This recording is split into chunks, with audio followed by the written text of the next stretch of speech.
श्रीमद् भागवत जी के बहुत ही सुंदर प्रसंग आपके सम्मुख प्रस्तुत कर रही हूँ।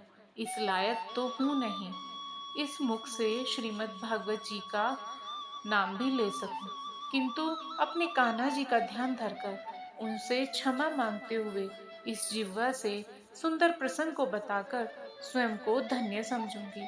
तो प्रसंग कुछ यूं है। एक दिन श्री राधा रानी जी श्याम सुंदर जी से मिलने निकुंज जा रही थी। मंजरियों ने श्री राधा रानी जी का अनुपम माधुर्य श्रृंगार किया। श्री राधा रानी जी को सुंदर मणि मणिकों से सुसज्जित लहंगा धारण कराया।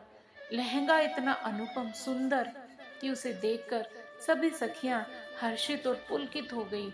सखियां सोचती हैं, जब श्याम सुंदर इसे देखेंगे तो आनंदित हो जाएंगे। प्रिया जी श्रृंगार करके निकुंज की ओर चली जा रही हैं। सभी सखियां पीछे पीछे उनके नामों के गुणों का गान करती चली जा रही हैं।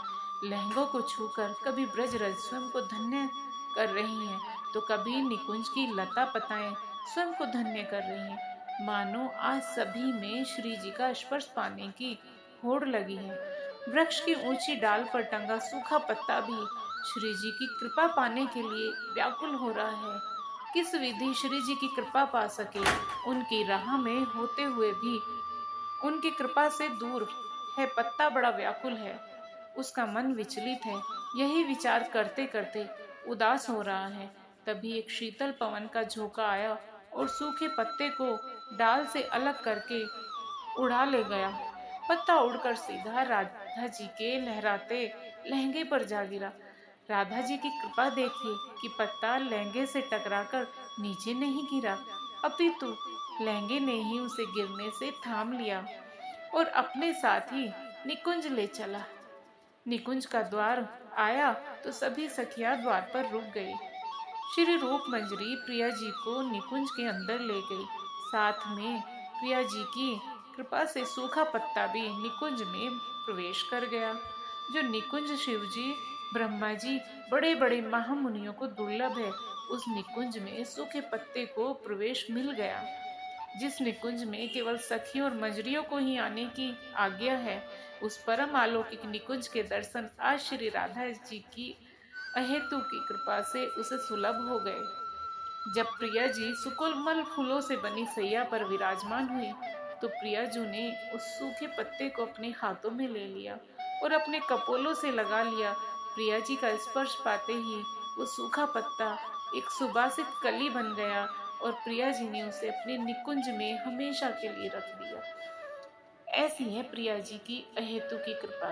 जो एक बार उनकी शरण में आ जाए, हमेशा हमेशा के लिए उसे अपने आश्रय में ले लेती है। जय श्री राधे कृष्णा। दूसरा बहुत ही प्यारा प्रसंग। श्री कृष्ण भगवान से पहले श्री राधा रानी जी का नाम लेने के पीछे भी एक रहस्य है। इसका प्रमाण स्वयं भगवान श्री कृष्ण ने स्वयं दिया है। श्री कृष्ण ने कहा है कि जो व्यक्ति केवल कृष्ण कृष्ण रटता रहता है, वह सिर्फ अपना समय नष्ट करता है। उसका मुझे प्रसन्न करने का हर प्रयास उसी तरह व्यर्थ है जिस प्रकार रेत पर बैठकर मछली पकड़ने का प्रयास किया जाता है। श्रीमद् देवी भागवत में बताया गया है कि श्री कृष्ण जी उस भक्त की पुकार अवश्य सुनते हैं जो श्री राधा रानी जी का नाम लेते हैं। इसलिए श्री कृष्ण भगवान को चाहते हो तो श्री राधा रानी जी को पहले पुकारना होगा। कहते हैं जहाँ जहाँ श्री राधा रानी जी होंगी, वहाँ वहाँ श्री कृष्ण जी स्वयं चले आएंगे। हिंदू धर्म के पुराणों के अनुसार भगवान श्री कृष्ण ने स्वयं कहा है कि राधा जी उनकी आत्मा है। श्री कृष्ण का राधा जी से प्रेम इतना अधिक है कि केवल राधा जी का नाम सुनने मात्र से ही श्री कृष्ण जी बेहद प्रसन्न हो जाते हैं। उन्हें पसंद है कि लोग भले ही उनका नाम न लें, लेकिन राधा जी का नाम जपते रहें। इस बात का जिक्र श्री कृष्ण ने नारद जी से किया है। इस संदर्भ में एक कथा है कि व्यास मुनि के पुत्र सुखदेव जी तोता बनकर श्री राधा रानी जी के महल में रहने लगे। सुखदेव जी हमेशा राधा राधा ही रटा करते थे, परंतु श्री राधा रानी जी को श्री कृष्ण जी का नाम सुनना पसंद था। इसलिए उन्होंने सुखदेव जी से कहा कि तुम केवल श्री कृष्ण जी का नाम ही लिया करो। श्री राधा रानी जी की बात मानकर सुखदेव जी कृष्ण कृष्ण रटने लगे। सुखदेव जी को देखकर दूसरे तोते भी कृष्ण नाम का जाप करने लगे। श्री राधा रानी जी की सखी सहेलियां पर भी कृष्ण नाम का असर होने लगा। पूरा नगर कृष्णमय हो गया।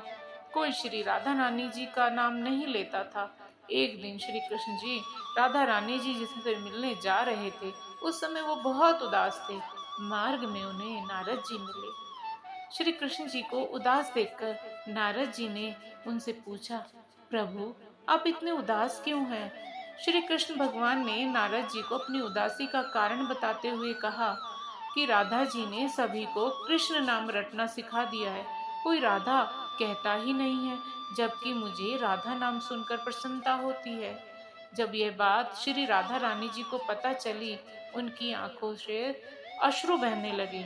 राधा जी ने श्री कृष्ण जी की खुशी के लिए सुखदेव जी से कहा कि अब से आप राधा राधा ही जपा कीजिए। उस समय से ही राधा जी का नाम पहले आता है और फिर श्री कृष्ण जी का नाम लिया जाता है। जय श्री राधे कृष्णा। दोस्तों, आपको कथा पसंद आई हो तो लाइक शेयर सब्सक्राइब करें और साथ ही प्यारा सा कमेंट भी करें। धन्यवाद दोस्तों। हरे कृष्णा हरे कृष्णा।